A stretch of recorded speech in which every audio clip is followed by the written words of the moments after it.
Licenciements abusifs, heures supplémentaires non payées, harcèlement ou CDD à répétition, la plupart des conflits du travail aboutissent devant un tribunal particulier à la France, le Conseil des prud'hommes. Chaque année, plus de 200 000 affaires y sont jugées.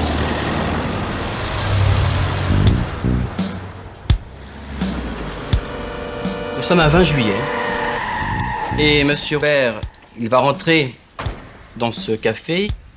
Il est 23h45. Il a dans ce café rendez-vous avec le directeur technique. La discussion va durer 3 quarts d'heure. Et à minuit et demi, il y avait sur la table de ce café 2 documents. Une lettre de démission qu'a signée Monsieur Vert pendant ces 3 quarts d'heure passés dans ce café. Et un chèque. Un chèque d'un montant de 20 000 € en dédommagement manifestement de cette démission donnée par ce salarié. Et dès le lendemain, 21 juillet 2004, M. Vert va se rétracter. On n'achète pas une démission. Parce que M. Vert, il n'aurait jamais démissionné si on ne lui avait pas remis ce chèque de 20 000 €. Alors aujourd'hui, les demandes de M. Vert.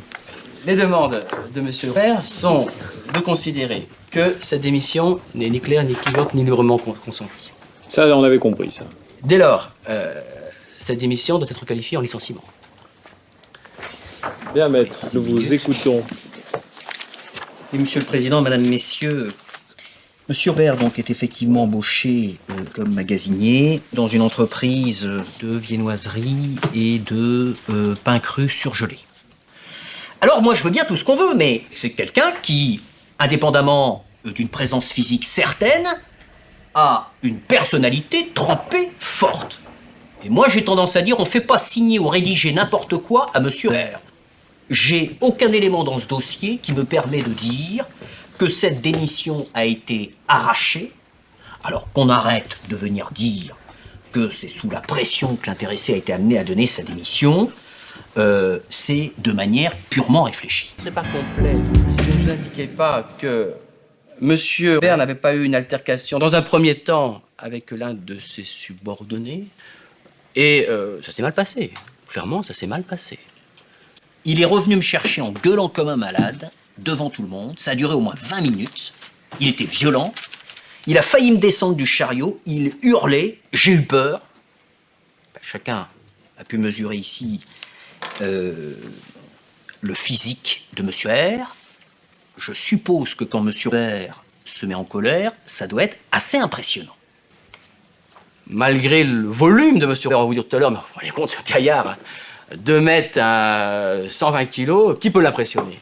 Vous savez, avoir des colosses aux pieds d'argile, et au cœur sensible, et Monsieur Vert, à ce moment-là, il bascule. Il disait qu'il ne se laisserait pas faire, qu'il irait jusqu'au bout même s'il faisait une bêtise. Il criait très fort en brandissant la main. Il faut qu'il parte pour que ça va mal finir.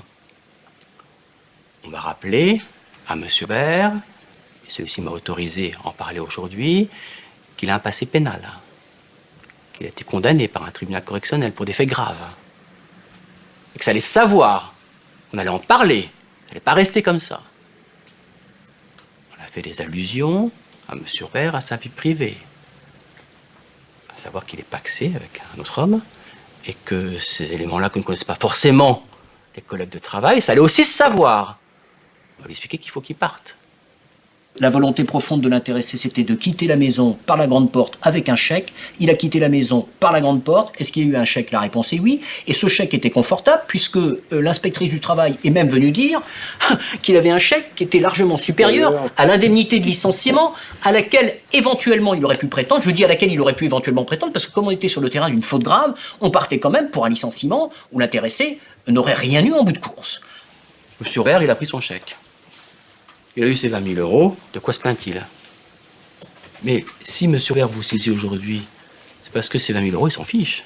Il est prêt à les perdre. Je lui ai demandé pourquoi une somme aussi importante. M. R m'a dit, j'ai l'intention de créer un hammam avec mon copain. Ils ont été encaissés, ces 20 000 €. Ils ont été encaissés, ils n'ont pas été dépensés. Oui, non, mais Ils n'ont pas été dépensés. bonne précaution. J'ai reposé la question, effectivement, à M. R. Et les dommages et intérêts qui sont, j'avais presque dus à monsieur Bert de ce chef, en qualité de salarié protégé, s'élèvent à la somme de 36 240 €. Merci, maître.